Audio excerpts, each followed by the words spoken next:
Samara ini tetap kita hidupkan. Dan alhamdulillah dalam kesempatan kali ini, di edisi ke-6 ini kita kembali akan mengangkat satu tema yang berbeda dengan pembahasan-pembahasan sebelumnya.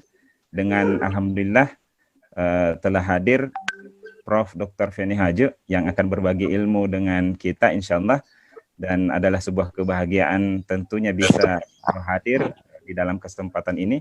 Insyaallah akan membahas tentunya tema tentang seputar kesehatan. Dengan tema kali ini kita mengangkat yaitu kesehatan yang terbaik untuk keluarga muslim di masa pandemi COVID-19. Yang tentu kita akan ingin mendengarkan banyak hal tentunya dari Pak Prof tentang persoalan-persoalan yang penting diketahui oleh kaum muslimin, oleh keluarga muslim di masa pandemi ini. Apa saja yang penting untuk kita siapkan, baik itu bersifat penguatan imun kita, di samping juga penguatan iman kita, ya. Tentu dari segi penguatan imun banyak hal yang akan tentu ingin disampaikan oleh Pak Prof, dan saya minta tolong kepada host acara ini atau operator acara ini, saya minta tolong nanti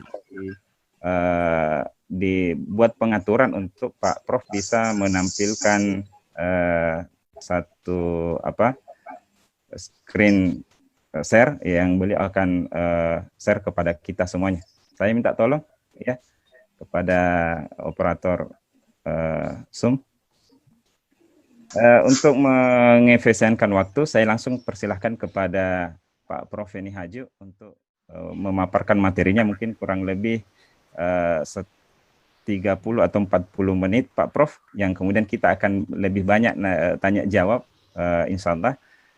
Insyaallah nanti pertanyaan bisa diajukan via chat di Zoom ini, bisa juga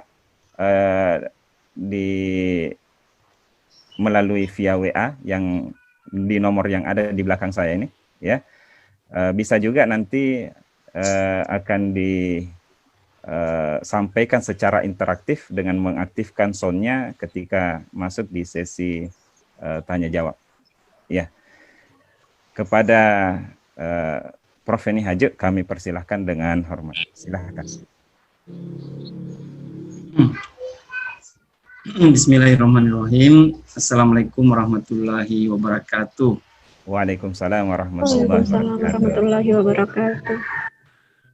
Alhamdulillahirabbil alamin wal aqibatu lil muttaqin wala udwana illa lil zalimin. Wassalatu wassalamu ala rasulihil amin wa ala alihi washabbihi ajmain. Amma ba'd. Teman-teman sekalian yang saya doakan semoga kita semuanya insya Allah dalam lindungan Allah Subhanahu wa Ta'ala dan selalu diberikan rahmat oleh Allah Subhanahu wa Ta'ala. Teman-teman tentu patut bersyukur karena di sore hari ini kita bisa melaksanakan kegiatan seminar, ya, kajian online ini, ya, yang saya diberitahu ini adalah kajian Samara, ya, insya Allah, ya, keluarga Mawaddah Warahmah, ya, insya Allah, ya. Baik, teman-teman sekalian, seperti katakan tadi, topik yang akan saya sampaikan adalah tentang kesehatan keluarga muslim yang terbaik, ya, di era pandemi COVID-19 ini. Baik, mudah-mudahan saya bisa memaparkan slide, ya. Saya coba, ya, kalau memang bisa ini. Oh, boleh, ya.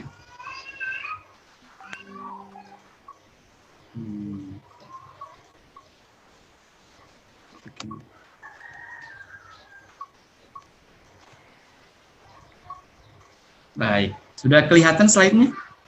Alhamdulillah kelihatan, Pak. Boleh. Baik, tentu dari topik ini ada dua hal yang saya kira menjadi topik bahan utama kita, yaitu pertama tentang gizi keluarga dan imunitas, kemudian yang kedua adalah hidup sehat ala Nabi, ya. Kita mulai dulu dengan tentang mengenal sedikit tentang coronavirus ini ya. Jadi seperti yang saya kira sudah tidak asing lagi kalau kita bicara tentang COVID-19 atau novel coronavirus ini ya. Tapi yang jelas untuk pemahaman kita atau untuk supaya kita satu pemahaman ya, bahwa coronavirus ini merupakan suatu virus yang baru gitu ya, karena coronavirus pun sudah menyerang dunia ini sejak ada coronavirus SARS yang tahun 2002-2003 ya, itu disebut dengan SARS ya, Severe Acute Respiratory Syndrome ya. Kemudian di tahun 2012 juga ada namanya MERS ya, Middle East Respiratory Syndrome, yang juga memang asalnya jenis virusnya adalah virus corona ya, virus yang asal usulnya itu datang dari dari kelelawar yang berpindah ke hewan yang lain kemudian ke manusia. Nah, tipe yang saat ini yang kita bicarakan, yang sekarang melanda dunia ini, yang jadi pandemi itu kan juga coronavirus, cuma memang sudah berubah secara genetik ya, secara translocation itu genetiknya, mutasi genetik, dan ya tiba seperti yang ada kita hadapi selama ini ya, yang saat di tengah-tengah kita saat ini, yang harus kita pahami memang ada ilmu tentangnya. Ya. Jadi ilmu yang tentang COVID-19 ini sudah dipelajari orang ya, karena Allah kan dalam Al-Quran sudah menjelaskannya tentang wa khalaqa kulla syai'in ya, faqaddarahu taqdira ya, bahwa semua itu adalah ciptaan Allah, semua makhluk itu diciptakan dari ciptaan, dan setiap itu ada ukuran-ukuran yang ditetapkan oleh Allah serapi-rapinya, dan itulah tugasnya para sains menyelidiki tentang virus ini, dan Anda sudah ketemu ya apa kelemahan virus ini. Dari kelemahan-kelemahan yang kita pahami itu kita bisa memproteksi tubuh kita. Salah satu kelemahan virus ini adalah dia tidak akan menyerang orang-orang yang punya daya tahan tubuh yang kuat ya. Makanya imunitas tubuh menjadi salah satu faktor yang harus dijaga atau ditingkatkan atau dipertahankan dalam masa pandemi COVID-19 ini. Baik, kemudian kita juga harus sepakati bahwa kalau kita bicara keluarga sehat itu tidak berarti kita hanya bicara sehat secara fisik semata, ya. Karena definisi WHO sekalipun itu juga mengatakan bahwa sehat itu adalah a dynamic state of complete physical, mental, spiritual, and social well-being. Ya. Jadi artinya apa? Bahwa kalau kita bicara sehat itu yang juga kita adopsi ke dalam undang-undang kesehatan kita bicara tentang keadaan sehat baik secara fisik, mental, spiritual, dan sosial. Jadi kita tidak bisa membedakan orang itu disebut sehat hanya gara-gara fisiknya yang kuat saja, tapi kemudian suka banyak mengeluh, ya, banyak protes, berpikir negatif, ya, secara mentalitas dia tidak sehat, ya, atau dia sehat mentalnya bagus tapi hidup sendirian, ya, tidak bersosialis, tidak berinteraksi dengan orang lain, ya, atau dia tidak punya aspek spiritual yang cukup untuk mengatakan dia bahwa dia ini makhluk yang harus tunduk kepada pencipta dan punya aturan-aturan dalam kehidupan di dunia ini, ya. Nah, tubuh kita ini oleh Allah itu telah diciptakan secara sempurna. Sekira jelas ya, laqad kana lakum laqad khalaqnal insana fi ahsani taqwim, ya. Sungguh telah kami ciptakan manusia dalam keadaan yang sempurna. Sempurna di sini termasuk bahwa juga Allah itu memproteksi tubuh kita ini dengan berbagai media, berbagai alat, berbagai organ yang membuat tubuh kita ini tidak akan diganggu oleh apapun. Kalau kita hidup dengan benar, kita harus pahami itu bahwa tubuh kita sebenarnya terproteksi dari berbagai aspek-aspek yang membuat tubuh kita jadi sakit. Ya, sehingga kita harus pahami tubuh kita ini luar biasa sempurnanya, ya, seperti itu. Nah, secara dalam ini dibuat dalam bentuk piramid bahwa proteksi tubuh terhadap berbagai penyakit yang bisa masuk atau bisa mengganggu kesehatan manusia itu ada dalam 4 level. Jadi level pertama ini secara fisikal, ya, dari material yang kita miliki, apakah itu tulang, otot, ya, sendi, dan berbagai organ dalam tubuh kita yang secara fisik dia memang diciptakan kuat, ya, diciptakan sempurna dengan berbagai sifat-sifat yang terkait dengan proteksi terhadap penyakit. Kemudian yang kedua, sistem metabolisme, ya. Tubuh kita juga ini ada hormon, ada enzim, ya, ada darah yang mengalir yang dengan berbagai kandungan di dalamnya. Ini semua memproteksi tubuh dari penyakit, termasuk tentu sistem imunitas yang ada dalam tubuh kita, ya. Dan yang ketiga, yang lebih di atas lagi, ini terkait dengan psikoemosional, ya. Jadi orang yang selalu bersangka baik, hidupnya bahagia, hidupnya senang, ya. Dia tidak gampang putus asa, dia selalu semangat, itu juga akan merupakan hal-hal yang positif untuk kesehatan tubuh. Dan itu yang terpenting adalah spiritualnya, efek kehambaan atau kesadaran dia bahwa dia adalah ciptaan Allah yang Maha Kuasa. Nah, kita sekarang bicara tentang gizi keluarga. Jadi gizi keluarga ini seperti yang kalau kita lihat aspek secara keseluruhan tadi adalah merupakan satu bagian, satu komponen. Jadi tidak berarti orang itu akan imunitasnya bagus kalau hanya gizi doang atau hanya gizi saja. Nah, kita bicara gizi dan tentu aspek-aspek lain yang terkait dengan imunitas sekaligus, ya. Nah, di negara kita ini atau oleh Depkes, Kemenkes, ya, telah ada berbagai program yang dilakukan di masyarakat. Kita sebut, ada pernah mungkin teman-teman dengar ada namanya Gerakan Masyarakat Hidup Sehat, ya, Germas, ya, yang pernah populer, ya. Tapi tetap sekarang ini menjadi salah satu namanya program unggulan lah, katakanlah seperti itu di puskesmas minimal, ya.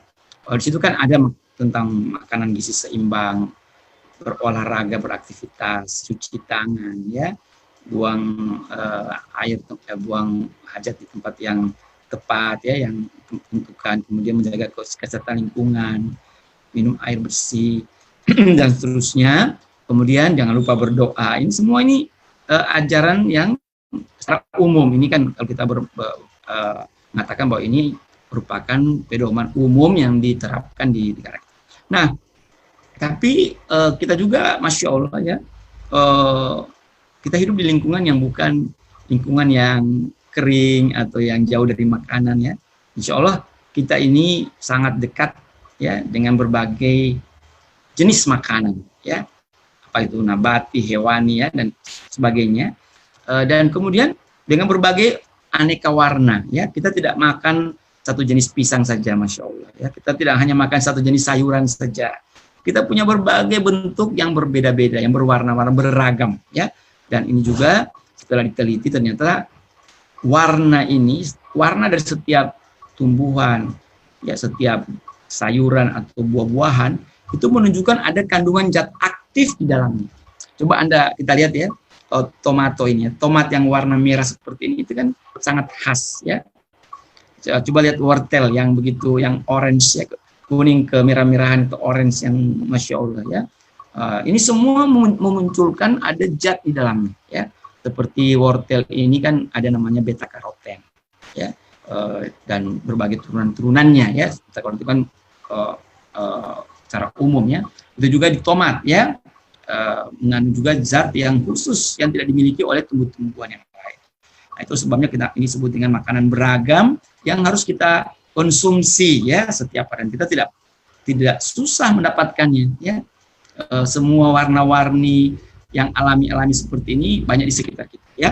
Nah, kemudian ini hanya mau membuat supaya kita ini agak prihatin gitu, ya. Saya terus terang setiap ceramah ini, gambar ini sangat saya suka dalam artian untuk edukasi, ya. Karena di gambar ini kalau kita lihat dari seluruh negara-negara di Asia Tenggara, ya, kita lah negara yang paling sedikit mengkonsumsi sayur, ya, dari jumlah konsumsi sayur per kapita per tahun. Coba lihat Cina itu mengkonsumsi 234 kg sayur per kapita per tahun. Kemudian disusul oleh Vietnam, disusul oleh Laos, Korea, Jepang, ya, Myanmar dan seterusnya. Dan paling bontot adalah Indonesia. Artinya apa? Kita termasuk negara yang bisa saja kita ini penuh dengan sayur pasar kita, tapi kita konsumsinya jarang. Dan saya sangat sedih kalau melihat data ini. Sama seperti telur itu kalau dirata-ratakan juga dikonsumsi di berbagai negara, kita itu paling bontot. Jadi ini karena pendidikan edukasi kita kurang begitu bagus ya, atau kita juga dididik makan itu apa adanya ya, kalau untuk di daerah yang tertentu yang terbatas berbagai ketersediaan pangan ya, mungkin ya. Nah, secara nasional setiap negara itu kan punya selalu model-model edukasi gizi seimbang. Di Indonesia itu model gizi seimbang itu ditampilkan seperti ini dalam bentuk tumpeng gizi seimbang ya. Tentu kalau di Cina lain lagi, di Korea lain lagi, di Filipina, Amerika, Eropa itu lain lagi, tapi semua itu dalam bentuk piramid seperti ini. Yang jelas di sini ada edukasi bahwa komponen yang paling banyak kita makan itu paling bawah ya, itu sumber-sumber karbohidrat. Kemudian sayur dan buah-buahan yang kedua ya, level kedua. Level ketiga baru ada ikan dan sumber protein nabati, ada kacang-kacangan. Kemudian yang paling tinggi itu yang dikonsumsi harus dalam jumlah yang terbatas atau yang secukupnya saja itu minyak, gula, garam. Nah, ini kan, ini adalah gambar edukasi yang banyak dilakukan di berbagai negara. Di Indonesia ini kita juga sekarang lagi membuat suatu edukasi yang disebut dengan piring makanku. Ya, banyak yang tidak suka tentang piring makanku ini, kenapa? Nanti kalau kita lihat piring makanku ini kan nasi itu kita hanya makan sepertiganya saja. Coba lihat ya. Yang kan cuma sepertiga dari satu piring. Kemudian sayuran sepertiganya, sayuran. Kemudian lauk pauk. Tapi orang Indonesia itu sepertinya satu piring itu nasi semua. Kemudian sayurnya itu beberapa lembar saja.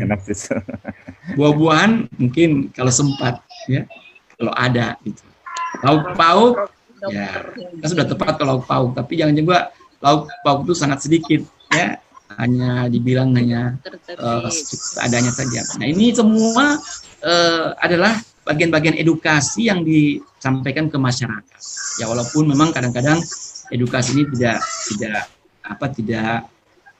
berjalan dengan adekuat ya, seperti yang kita harapkan.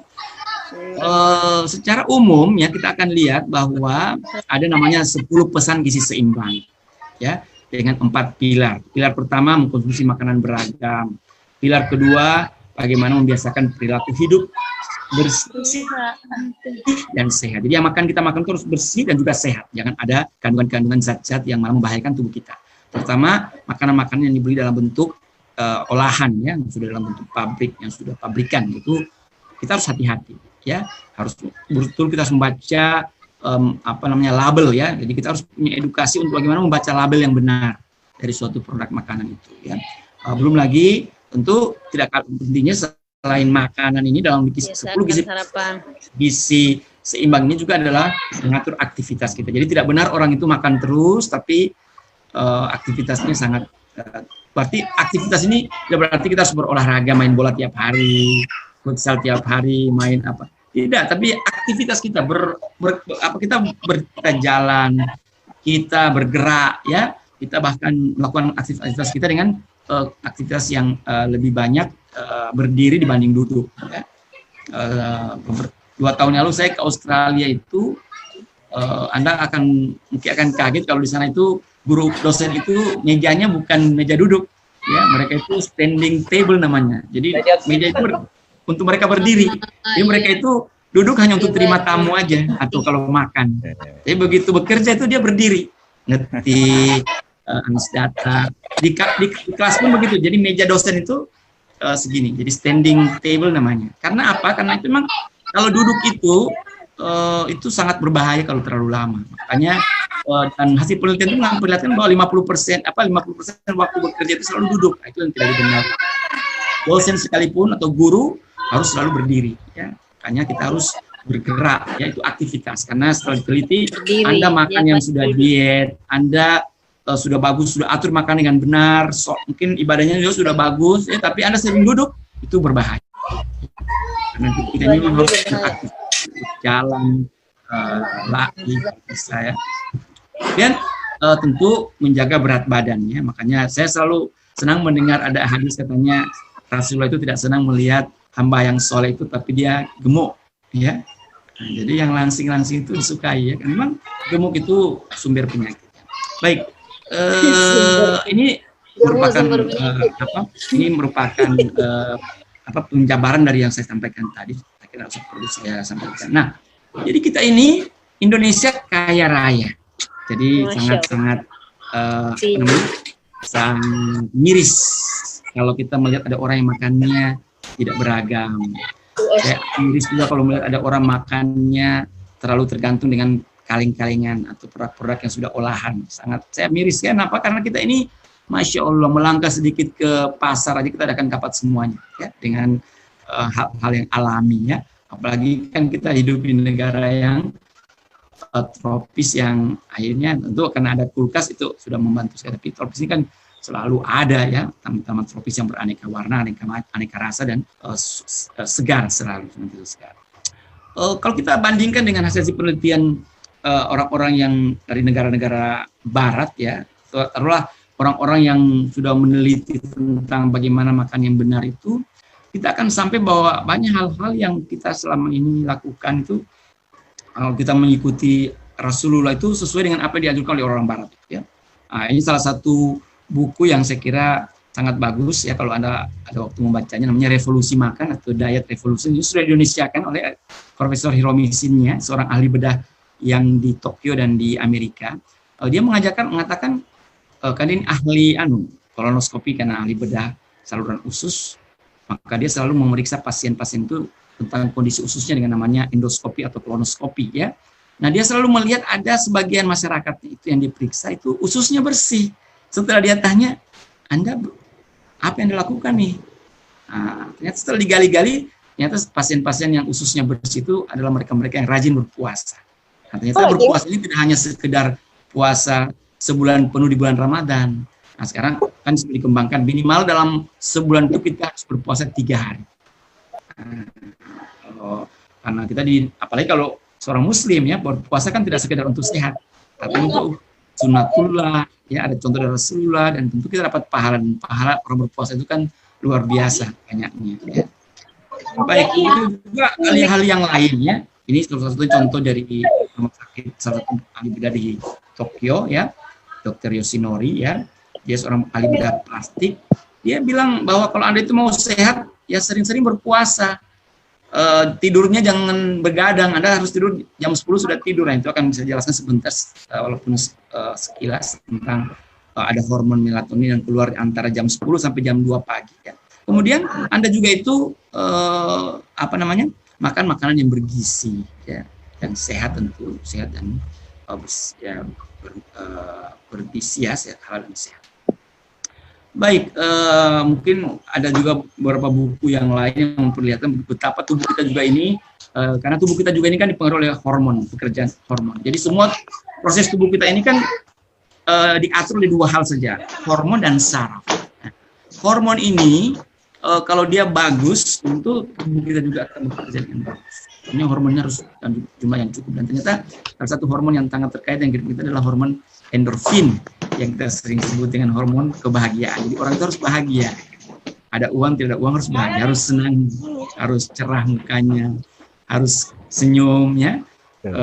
Tidak ada masalah kalau ada orang yang ganggu dia selalu memaafkan orang lain. Ini tidak terpancing emosinya. Ini harus seperti itu, karena kalau tidak dia akan hormon buruk yang akan mendominasi dan akan memberikan dampak buruk ke dalam kesehatan tubuh. Baik, kita akan langsung saja ke sedikit kita akan bicara tentang hidup sehat ala Nabi. Walaupun ini poin yang cukup banyak, tapi saya kira kita akan singkatkan dan keduanya kita akan diskusi. Tapi yang jelas, kenapa kita harus termotivasi untuk belajar tentang kesehatan ala Nabi ini, karena sudah jelas dalam surat Al-Ahzab, ya, surat ke-33 di awal, walaqad khalaqnal insana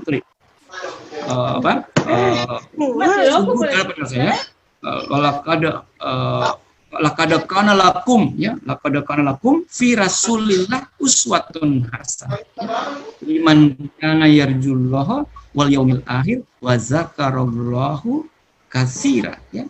Jadi di ayat ini Allah memperjelas bahwa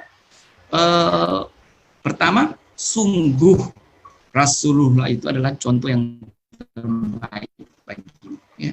Dia adalah uswatun hasanah. Jadi segala tindak tanduk perilaku Rasul itu harus menjadi yang kita sebut sunnah itu harus tercermin dalam kehidupan kita sehari-hari. Ya. Kemudian Allah mengatakan memang ini tidak buat semua orang ya. Liman kana yarjullah, bagi mereka-mereka yang apa?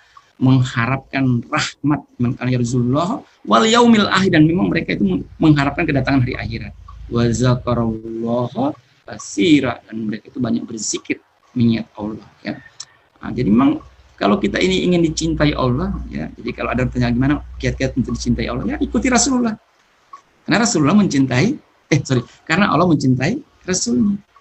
Dan kalau kita ingin dicintai Allah, kata para ulama, ya berbuatlah seperti Rasulullah. Nah, para ahli itu telah membuat halal lifestyle ini ada 35 poin. Walaupun ini dari satu buku yang saya baca, kalau kita baca buku lain kan berbeda-beda sehat ala Rasulullah itu. Tapi dalam satu buku yang saya baca itu beliau mengatakan bahwa ada 35 aspek yang memang yang menjadi perilaku Rasulullah yang memang membuat Rasul itu sehat, dan itu bisa dijelaskan secara ilmiah ya, secara ilmu kedokteran ya. Ini ada 9 yang terkait dengan pola perilaku mental dan pikiran. Yang pertama, saya kira yang bagus nih ya, selalu bersangka baik kepada Allah. Jadi apapun yang menimpa tubuh kita, menimpa diri kita, atau apapun ketentuan yang berlaku dalam tubuh kita, dalam diri kita, itu harus kita berbesar hati, karena itu pasti ciptaan Allah yang terbaik, dan itulah pemberian Allah yang terbaik pada kita ya. Jangan kita seperti ini ya. Saya pernah punya pasien, bukan saya punya pasien ya, tapi saya pernah bertemu dengan seorang pasien ya. Kebetulan saya menjenguk ya. Kata anaknya ini, kebetulan pasien nggak bisa bicara lagi. Saya datang ya.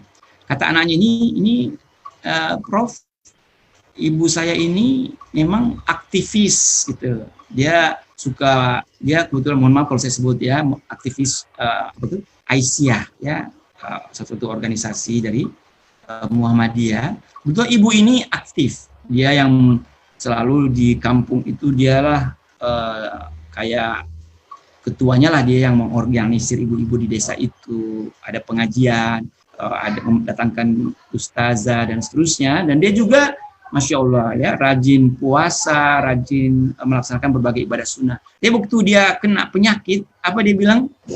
Kenapa saya ya Allah? Gitu ya. Kenapa saya? Nah, ini yang dikatakan, karena begitu orang mengeluh, ada satu zat dalam tubuh itu akan keluar, namanya zat noradrenalin. Noradrenalin ini dia sangat beracun. Dia setelah diteliti itu, dia kadar racun itu hanya sedikit di bawah racun ular yang mematikan. Jadi dia sangat beracun. Jadi makanya dalam tubuh kita ini kalau hormon ini tinggi, dia akan merusak tubuh kita. Itu terjadi karena apa? Karena mengeluh. Kenapa saya ya Allah? Kenapa bukan si itu ya? Atau kenapa saya dijadikan seperti ini?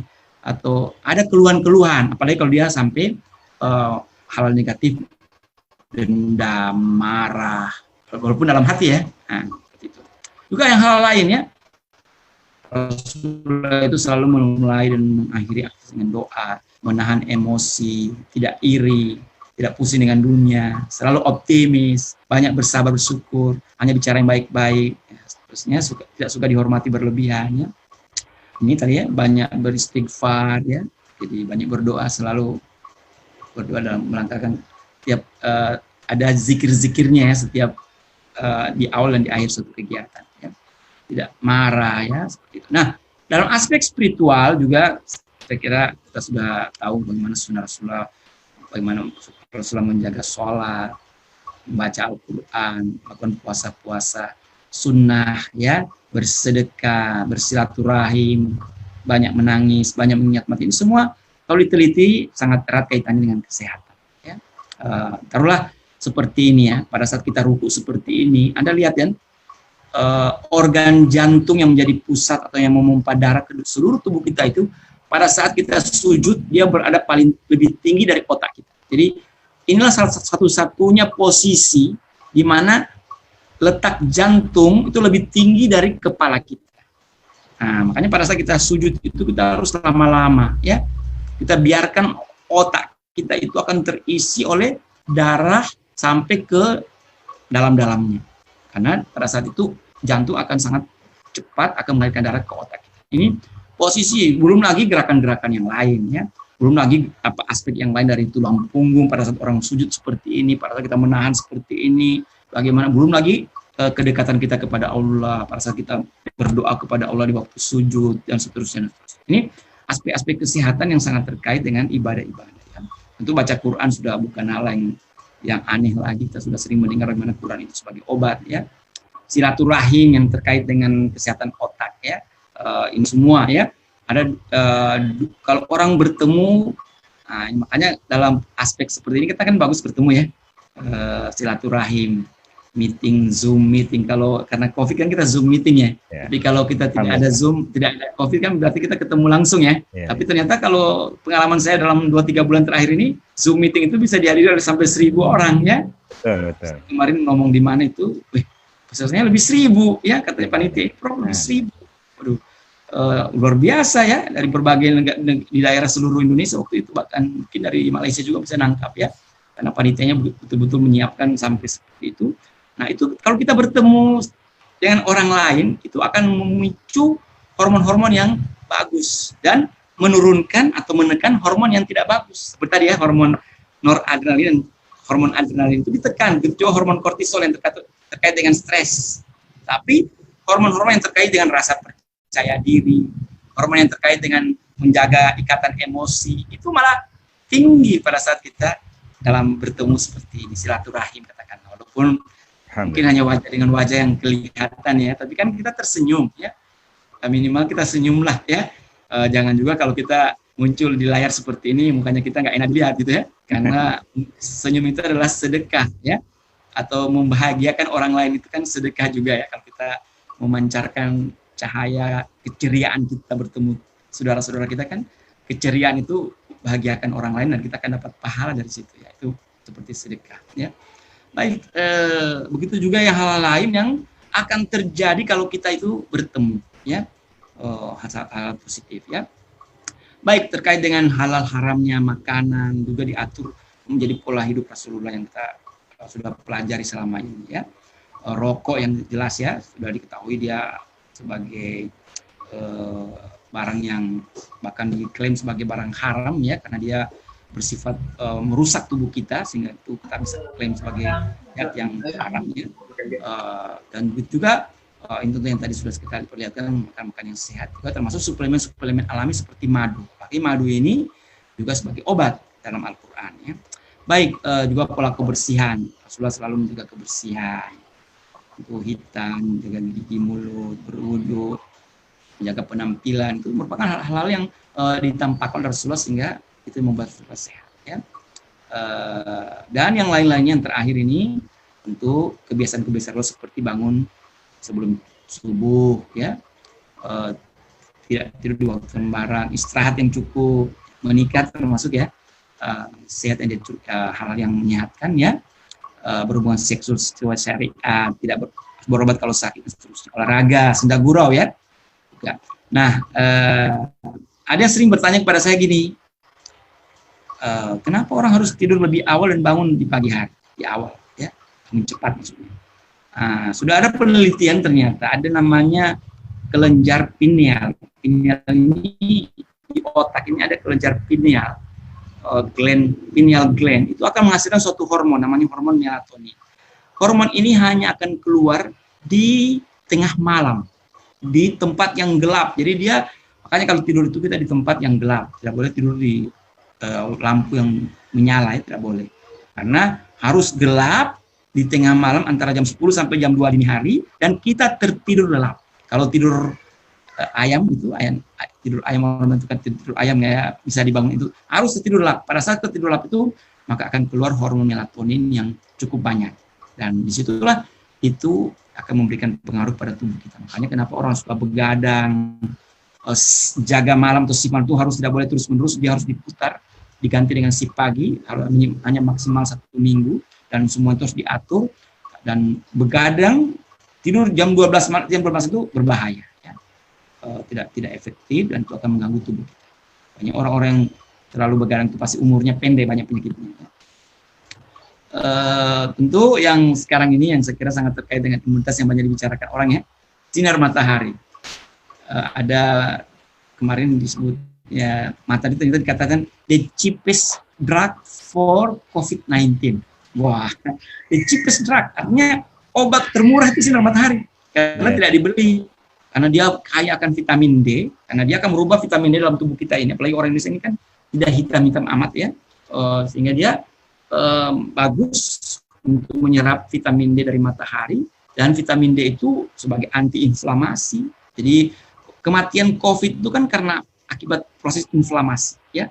Makanya kenapa sudah diteliti ternyata orang-orang yang walaupun dia tidak punya penyakit lain, tapi dia punya kadar vitamin D dalam darahnya rendah, dia punya kemungkinan 99% meninggal dengan COVID-19. Kalau dia kena virus ini. Tapi begitu, walaupun dia kena virus, tapi vitamin D-nya cukup, karena dia suka di matahari, terekspos dengan matahari, nah dia akan terselamatkan. Kematian orang-orang vitamin D yang cukup itu, yang normal, itu cuma 4%. Tapi kalau dia kadar vitamin D-nya kurang, dia 99% meninggal. Nah itu coba lihat bedanya ya. Betapa vitamin D itu sangat penting untuk daya tahan tubuh kita. Kan dia bekerja di sistem imunitas, juga dia bersifat sebagai anti-inflamasi. Nah, untuk itu, tentu dengan mempelajari kiat sehat ala Rasulullah ini, kita tentu akan berpikir kita akan bisa hidup lebih lama dan sehat. Nah, ini contohnya nih, orang hidup umurnya 120 tahun, tapi dia masih kuat, tidak ada penyakit. Kita juga begitu. Kalau toh Allah menghendaki kita umurnya cuma 65 tahun katakanlah, kan kita mungkin lagi istirahat-istirahat, zikir-zikir, meninggal. Ya, karena sudah ketemu ajal. Tapi jangan meninggal pada saat lagi diinfus, ya dipasang O2, itu kan bisa-bisa tidak husnul khotimah ya. Makanya doa Allahumma ya muqallibal qulub ya tsabbit qalbi ala din, itu harus selalu kita, atau Allahumma inni as'aluka husnul khotimah, itu harus kita baca setiap hari ya. Karena kita ingin meninggal husnul khotimah. Ya, tentu dalam keadaan yang sehat, cuma sujud tidak bisa bangun lagi karena sudah ketemu ajal. Nah, itu harapan kita semuanya. Insya Allah para teman-teman sekalian, tentu take home-nya ada 3 di sini. Jagalah gizi seimbang di masa pandemi ini untuk mencukupi keseluruhan unsur gizi untuk yang dalam tubuh kita. Kemudian yang kedua, jangan lupa imunitas bukan dari gizi saja, tapi juga dari kehidupan yang bahagia, tentu juga dari sinar matahari. Dan bagaimana kita bahagia dengan meningkatkan ketaatan kita kepada Allah dan Rasul-Nya dengan tentu mencontoh Rasul. Demikianlah saya kira untuk mudah-mudahan ada bisa menjadi pemicu untuk kita diskusi dalam sisa waktu yang ada. Karena wabillahi taufiq walhidayah. Assalamualaikum warahmatullahi wabarakatuh. Waalaikumsalam warahmatullahi wabarakatuh. Materi yang luar biasa. Alhamdulillah kita telah mendapatkan materi yang cukup dahsyat menurut saya di sore hari ini, dan tentunya ini insya Allah kita akan pegang erat-erat ya pesan-pesan Pak Prof. Dan yang paling utama bahwa tadi ada satu kalimat bahwa tidak cukup untuk membangun sehat, keluarga sehat itu dengan asupan gizi, tetapi juga harus dengan hidup bahagia. Benar Pak Prof ya? Allahu Akbar. Ya, sebagaimana disebutkan dalam satu hadis riwayat Bukhari dan Ahmad, ni'matani makbunun fi miha katsirum min nasi siha.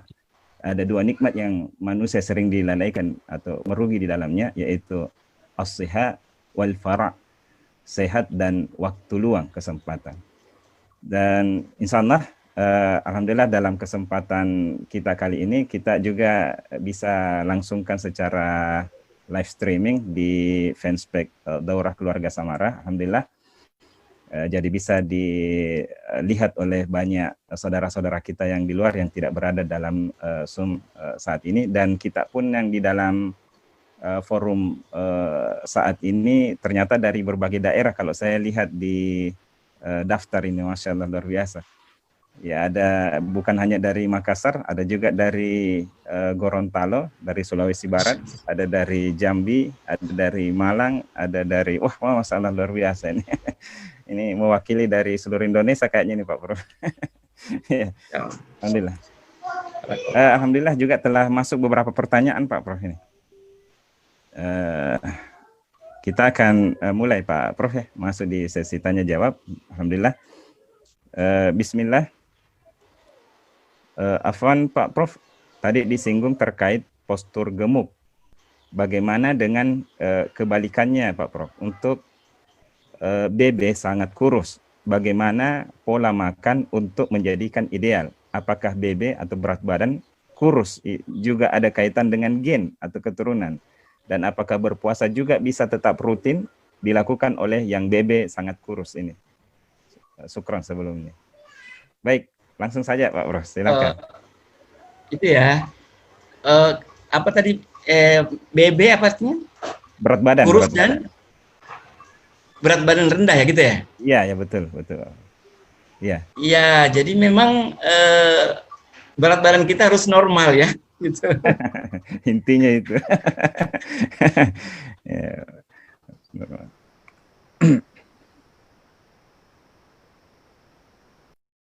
Normal itu sederhana saja hitungan, kurangi 100. Kalau kita sudah lihat tinggi badan kita 162 katakanlah. Berarti berat badan ideal kita itu 62 kg. Gitu ya. Tinggi badan kurang 100. Kalau kita di bawah usia 40 atau bahkan mungkin taruhlah 25 tahun, 30 tahun lah ya. Itu malah kurang lebih atau dikurangi 10% lagi. Jadi tinggi badan kurang 100, 62 kan? Misalnya. Jadi 62 itu kurangi 10% lagi. Berarti kurang 6,2 berarti tinggal 56. Nah, tapi itu kan ada plus minus 10% juga ya. Atau bisa ditingkatkan tambah 10% ya. Kalau ada orang yang tinggi badannya 162, ya, kemudian beratnya cuma 40 kilo, ya, atau 50 kilo, berarti kan kurus, kan? Ya. Gitu ya? Kurus. Nah, sekarang pertanyaannya gimana nih mau ditingkatkan? Ya, tentu memang kita tidak bisa sama ratakan. Mungkin ada memang orang postur tubuhnya seperti itu, tapi yang secara sederhana dia harus makan dalam jumlah yang seimbang, ya, dengan porsi dengan berat badan seperti itu. Karena orang dengan berat badan yang kurang itu gampang kena penyakit, ya. Jadi dia tidak seperti orang yang berat badan normal, dia daya tahan tubuhnya bagus. Jadi berat badan harus dijaga supaya dalam range atau batas yang normal, ya. Kalau dia terlalu berlebihan buruk, seperti tadi ya, kegemukan, juga kalau di bawah normal juga buruk. Nah, sekarang kiatnya bagaimana? Kalau yang kurus menjadi normal, ya, kan sederhana, karena makan itu kan datang dari apa yang kita makan. Berat badan itu apa yang kita makan. Nah, tentu kita akan diminta untuk mengkonsumsi makanan-makanan yang sehat, ya. Mungkin walaupun tentu tidak semudah itu. Tapi kalau kita sudah mengkonsumsi seperti itu makanan sehat, kemudian kita sudah lihat ini sudah cukup nih yang saya makan nih, ya. Itu bisa konsultasi kepada dokter, ya, dalam sekarang kan namanya dokter gizi, ya, dokter ahli gizi. Dia bisa tahu, karena bisa saja ada kelainan-kelainan hormonal, ada penyakit-penyakit tertentu yang menyebabkan metabolisme tubuh itu meningkat, sehingga dia biar makan banyak pun akan tetap kurus. Nah, ini yang perlu lebih dalam, ya. Karena kalau secara umum saja seperti itu, kalau hidupnya sudah bagus, makannya sudah bagus, kok masih kurus-kurus juga, berarti harus konsul ke ahlinya. Seperti itu, Ahi. Baik, alhamdulillah. Intinya harus hidup yang berimbang. Ya.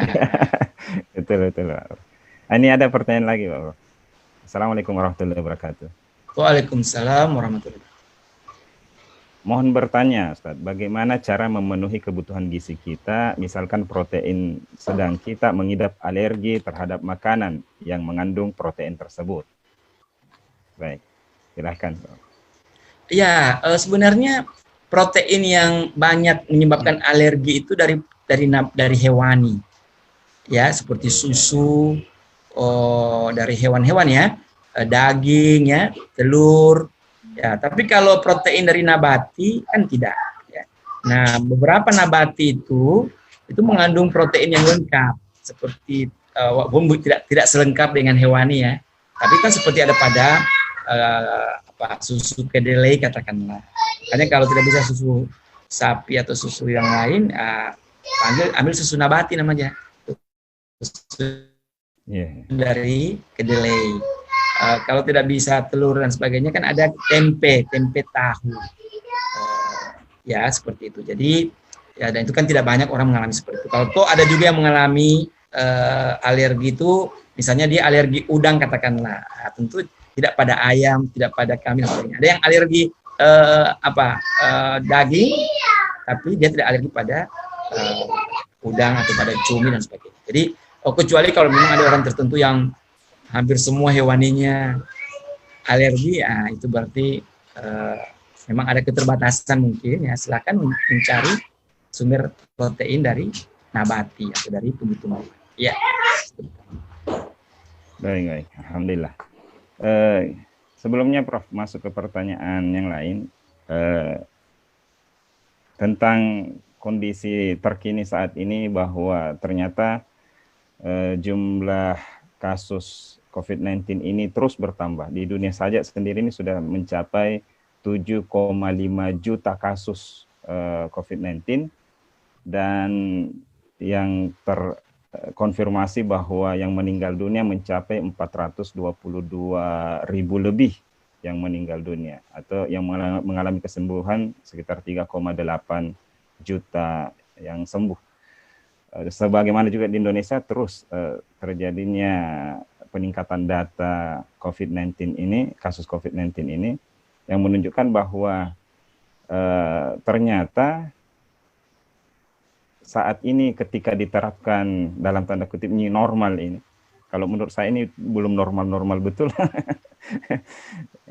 Dengan diterapkannya new normal ini dan dengan beraktivitas seperti dalam keadaan normal, padahal tetap adanya terjadi peningkatan kasus COVID-19 ini, bagaimana menyiasati pola hidup kita ketika berinteraksi dengan orang-orang ini Pak Prof, ya, yang dimana sebelumnya kita sudah stay at home, kita sudah menjaga jarak, bahkan sudah tidak pulang kampung. Bukan lagi mudik Pak Prof, pulang kampung ini tidak. Ya, tapi ini sekarang harus dituntut untuk berinteraksi dengan orang-orang kembali Pak Prof. Ya, gimana Pak Prof? Sebenarnya yang dituntut berinteraksi itu kan tetap dalam batas-batas tertentu. Yeah. Jadi new normal, itulah namanya new normal ya. Artinya kita bisa berinteraksi dengan orang lain tapi dalam kondisi yang harus memenuhi syarat-syarat kesehatan atau syarat-syarat yang bisa memproteksi tubuh kita dari penyakit. Jadi seperti pakai masker, ya. Kalau kita berada di luar rumah, pakailah masker, karena kita tidak tahu siapa yang orang yang akan ketemu kita itu. Betul. Yang negatif, siapa yang positif, karena kan virus ini kan banyak yang tanpa gejala. 80% mereka itu, bahkan ada yang mengatakan 90% ya tidak bergejala, ya. Iya. Sehingga kelihatannya normal, padahal ya sumber penularan. Nah, yang pertama, kenapa kita harus menggunakan masker. Begitu juga kenapa kita harus physical distancing, supaya kita menjaga supaya kalau dia bicara atau dia tiba-tiba batuk atau bersin, ya, kalau tanpa masker, tidak jabat tangan, bagi kita juga harus tidak boleh dalam suatu tempat yang berdesak-desakan, suatu tempat atau berkerumun katakanlah ya. Karena ternyata salah satu kelemahan dari virus itu, dia paling senang dengan di tempat-tempat yang kerumunan. Kalau orang yang sangat padat itu virus gampang sekali menyebar. Tapi kalau begitu orang hidup berjauh-jauhan, virus juga ini tidak akan menular dari orang ke orang. Jadi kita tahu sifat virus ini, kelemahan virus ini sudah jelas ya. Dia tidak suka yang orang yang berjauh-jauhan ya. Dia tidak suka di tempat yang apa namanya, yang ada mataharinya yang terang benderang dan panas ya. Nah, tapi kalau kita di suatu tempat yang selalu dingin, ber-AC, apalagi tidak kena matahari ya, pasti vitamin D seperti itu. Jadi kita new normal masker, ke masjid ya pakai masker. Apalagi kalau kita ke masjid yakin komunitas ini aman ya, belum ada kasus, apalagi belum ada kasus orang-orang di rumah ditinggal itu memang orang-orang cuma ada dalam kompleks itu, mungkin kita bisa lebih leluasa lah. Ya begitu kita keluar dan kita tidak tahu di mana kita sholat ini adalah suatu masjid yang seperti apa, tentu harus pakai masker, harus bawa sejadah sendiri ya, apalagi sehingga kita bisa terproteksi. Nah, seperti itu. Ya, jadi memang ini akan menjadi kehidupan kita ke depan seperti itu. Memang kan ini banyak orang yang tidak suka, maunya bebas-bebas seperti itu. Apalagi yang punya prinsip ternyata virus corona itu tidak apa-apa, Ji. Nah, ini bahaya ini ya. Dia bilang itu kan kayak flu saja. Ya memang kayak flu, tapi ada sekian persen orang yang begitu kena langsung masuk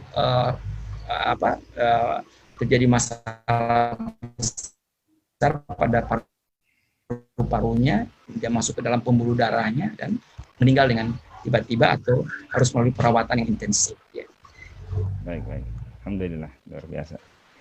Ada pertanyaan lagi Pak Prof, ini tentang anak-anak. Assalamualaikum. Bagaimana menjaga imun anak-anak yang sulit makan Pak Prof?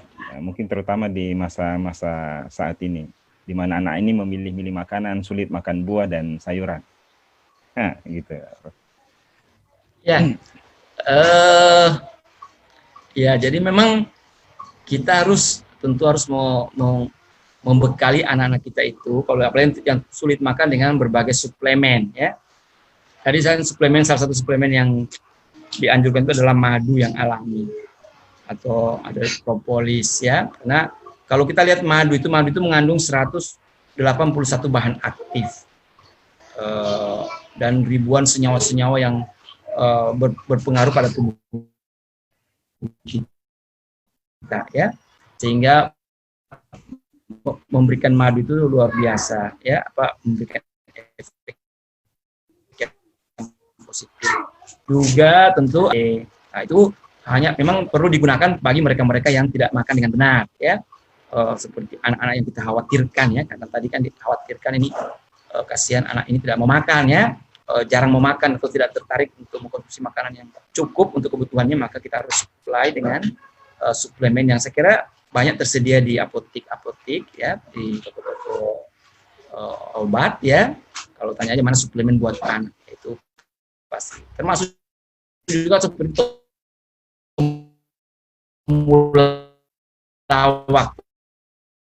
temulawak, kunyit,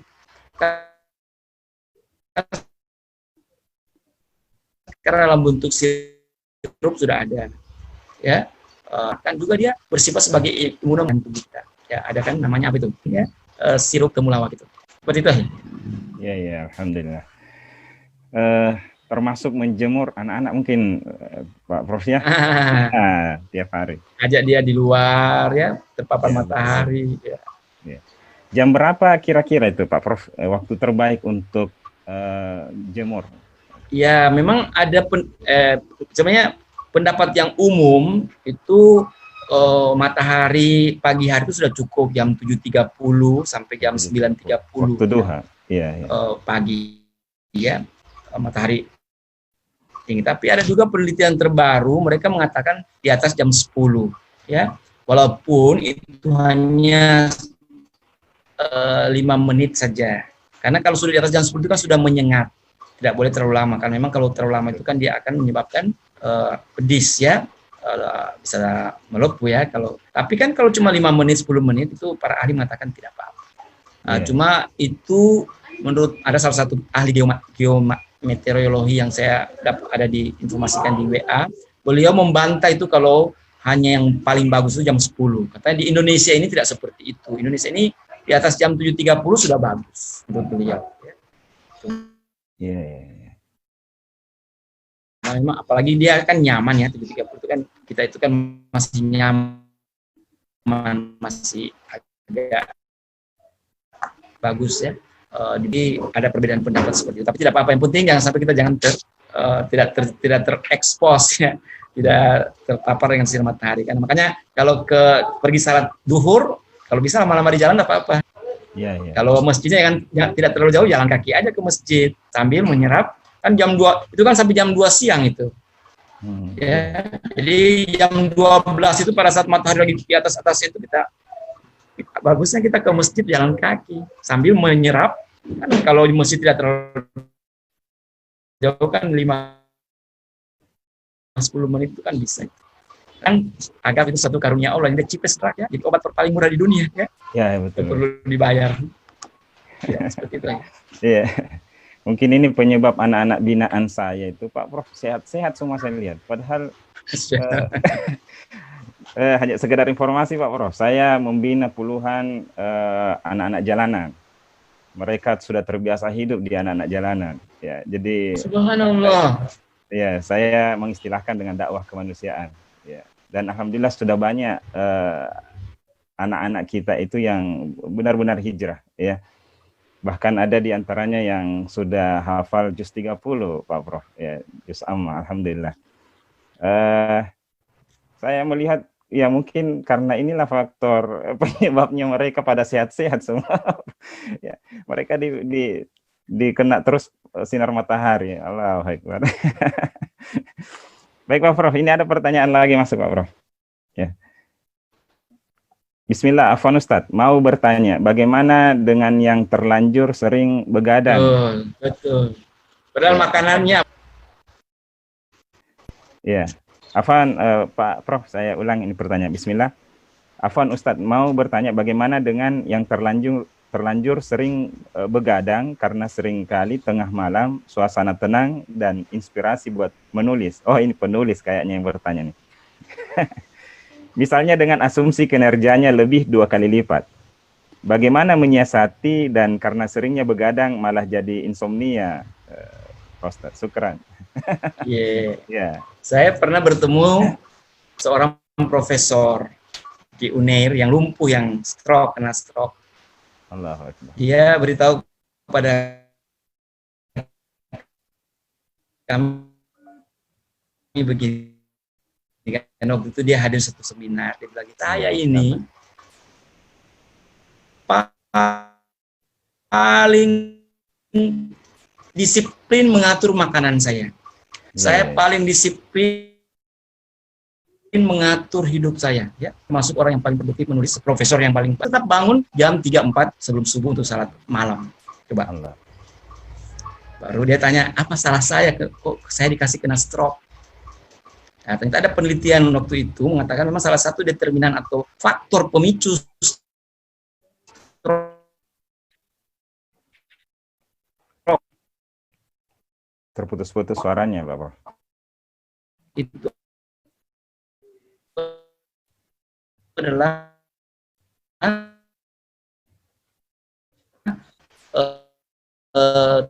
tidur yang kurang atau bahkan tidur yang terlambat.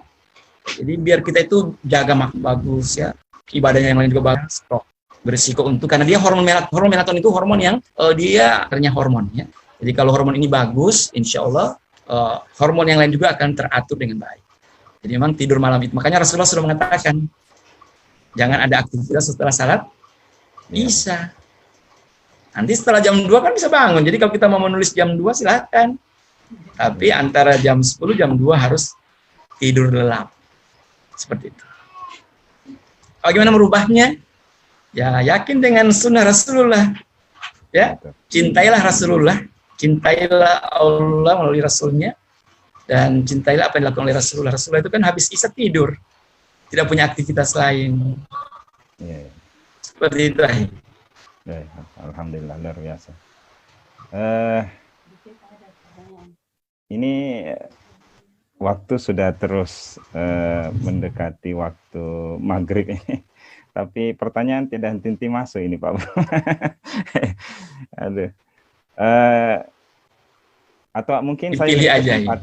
Saya beri kesempatan kepada peserta kita yang berada dalam forum kali ini untuk mau bertanya langsung, silahkan. Jika ada yang mau bertanya langsung, silahkan di unmute, ya, bertanya langsung kepada Pak Prof. Silahkan.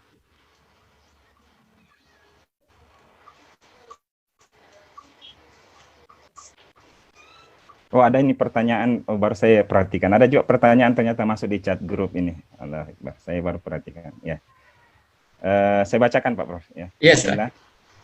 Afwan Prof, di masa pandemi ini bagaimana cara untuk tetap menjaga imunitas tubuh sedangkan kita sementara mengidap penyakit asam lambung tinggi, dispepsia kronik. Sedangkan makanan untuk penderita asam lambung banyak yang tidak diperbolehkan untuk dikonsumsi. Bagus pertanyaannya. Iya. Ya, silahkan Pak. Iya, kayaknya harus diyakini bahwa tidak ada penyakit itu tidak ada obatnya. Betul. Dispepsia kronik itu kalau Anda belum menemukan obatnya berarti Anda belum berobat yang benar. Ya. Kalau Anda hanya selalu mengatakan saya sudah ke dokter A, ke dokter B, ke dokter C, tidak sembuh-sembuh berarti Anda belum menemukan obat yang baik. Ya. Di beberapa kasus yang pernah saya tidak pernah menangani kasus, tapi ada teman saya dokter yang banyak bergelut dengan herbal, banyak penyakit-penyakit dispepsia kronik itu bisa sembuh hanya dengan temulawak, sembuh dengan kunyit, ya karena ternyata setelah diteliti penyebab dispepsia kronik itu paling banyak adalah sebuah bakteri namanya bakteri Hipo pylori, gitu ya, bakteri Hipo pylori ya. Nah itu bisa dimatikan atau bisa dipakai kurkumin sebagai obatnya. Jadi kan kalau kita lihat kurkumin ada pada jahe, ada pada kunyit atau temulawak. Jadi ambil temulawak satu jempol gini, ya, iris tipis-tipis, kemudian direbus, kasih mendidih sampai 15 menit, kemudian diminum pada saat belum makan apa-apa. Coba lakukan beberapa kali setiap pagi, bangun pagi. Coba dilihat hasilnya, ya. Dan kalau kalau mempan, insya Allah ya, Anda bisa berobat dengan cara-cara yang lain, tentu ada juga. Tapi jangan sampai kita mengatakan saya nanti akan gampang kena COVID ya, atau imunitas saya tidak bisa saya tingkatkan karena saya ada dispepsi kronik. Jangan ya, karena dispepsi ini dengan penanganan kedokteran alami itu sudah banyak yang sembuh, ya. Jadi jangan tergantung dengan obat dokter, ya. Dispepsia ini hanya bisa dengan pengobatan alami, ya, karena memang dulu juga saya dulu di kedokteran itu kita dulu menganggap dispepsia itu karena pikiran, karena stres, karena banyak hal-hal yang terlalu perfect, ya, dan sebagainya. Jadi dia dihubungkan dengan pikiran. Nah, sekarang tidak, ternyata sudah ditemukan salah satu bakteri penyebab. Dan ternyata bakteri ini dia sensitif dengan zat-zat antibakteri yang ada pada tanaman-tanaman obat, termasuk temulawak, kunyit, dan jahe itu. Jadi itu yang pertama. Jadi kalau Anda sudah berobat kemudian tidak sembuh, Anda bisa meminta advice kepada dokter-dokter herbal yang lain atau dokter-dokter yang memahami bagaimana pengobatan dengan alami. Karena kalau kita pakai obat-obat dokter itu sangat ribet, ya. Belum lagi anti infeksinya itu kan masih terlalu tidak ada satu obat langsung sembuh, tidak begitu, ya. Jadi mending kita berobat alami karena itu akan sangat terkait dengan perilaku kita, ya, seperti itu. Puasa juga itu merupakan salah satu obat untuk penyakit dispepsia seperti itu. Ya, jadi nanti Anda rajin berpuasa, maka nanti akan bisa diatur oleh dokter-dokter yang konsen dengan pengobatan alami. Nah, jadi kalau toh seperti itu berarti Anda harus banyak-banyak mengkonsumsi suplemen, ya, suplemen alami, termasuk seperti madu dan berbagai obat-obat alami lainnya yang memang memberikan dampak sebagai sebagai imunomodulator atau meningkatkan daya tahan tubuh. Tapi kalau Anda tidak usah capek-capek minum obat itu, selain itu, jangan lupa berjemur aja, ya. Jadi vitamin D ini merupakan anti-inflamasi yang sangat kuat untuk mengatasi virus, termasuk juga sebagai juga sebagai pengatur imunitas dalam tubuh kita. Ya. Jadi paling banyaklah berjemur ya, buka baju ya. 5-10 menit jam 10 pagi itu insya Allah akan positif. Seperti itu ya. Allah Akbar. Ya. Tentu masih banyak hal yang akan kita diskusikan, tapi karena waktu yang membatasi kita, maka dimohon maaf kepada seluruh peserta. Dan luar biasa ilmu yang kita dapatkan di sore hari yang berbahagia ini. Alhamdulillah, Prof. Feni Hajud telah berbagi ilmu kepada kita semuanya.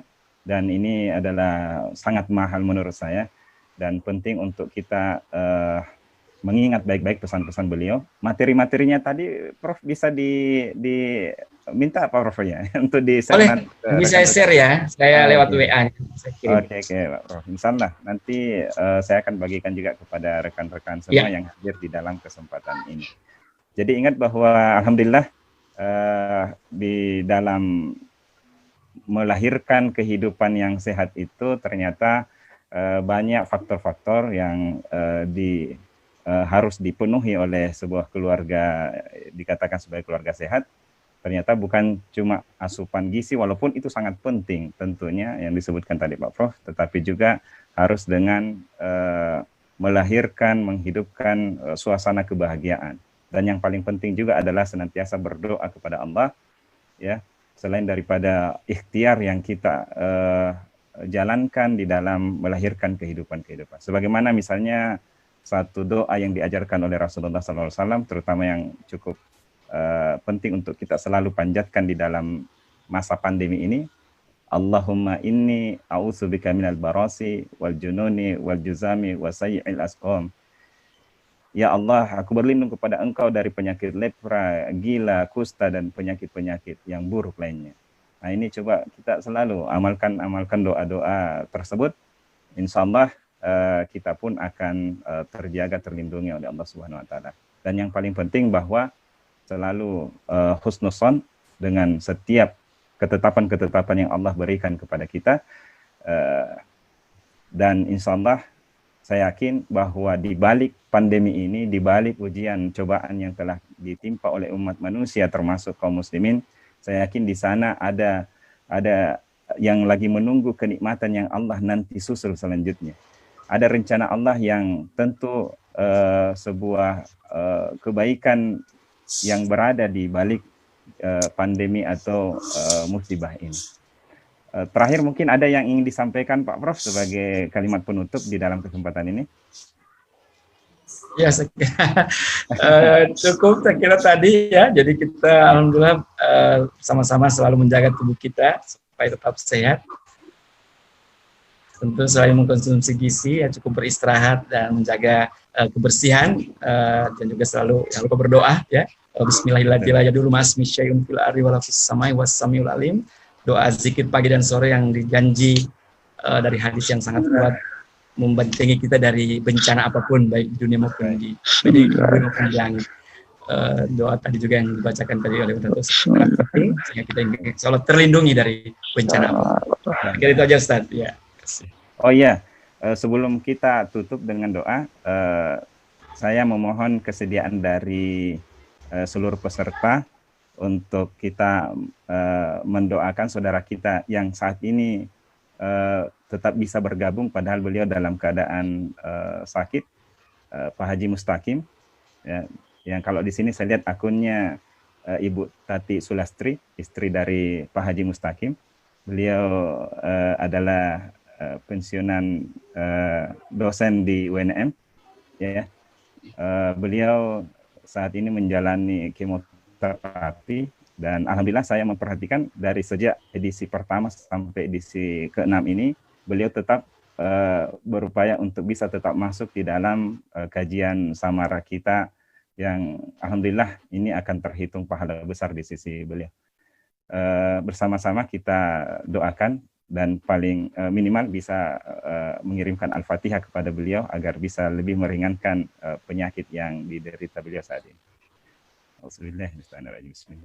Alhamdulillahirabbil alamin arrahmanirrahim maliki yaumiddin iyyaka na'budu wa iyyaka nasta'in ihdinas siratal mustaqim.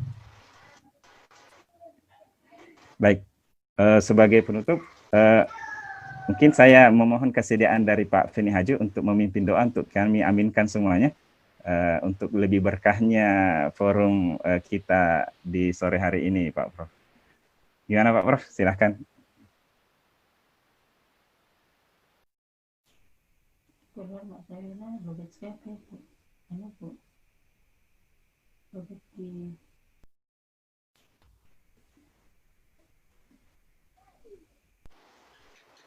Masih tersambung Pak Prof? Bismillahirrahmanirrahim. Allahumma ghfir lil muslimin ya amin. Amin. Karibun mujibun dapat pajak. Amin amin.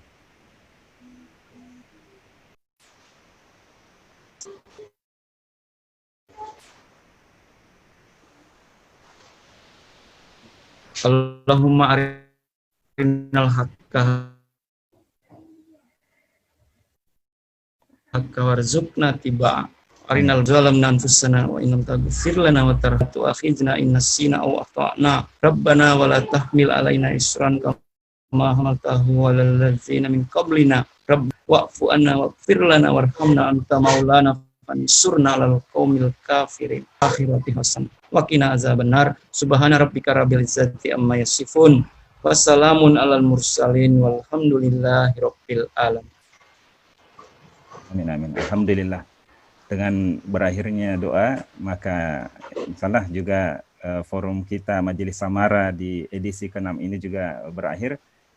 Terima kasih banyak Pak Prof atas ilmu yang dibagi. Alhamdulillah.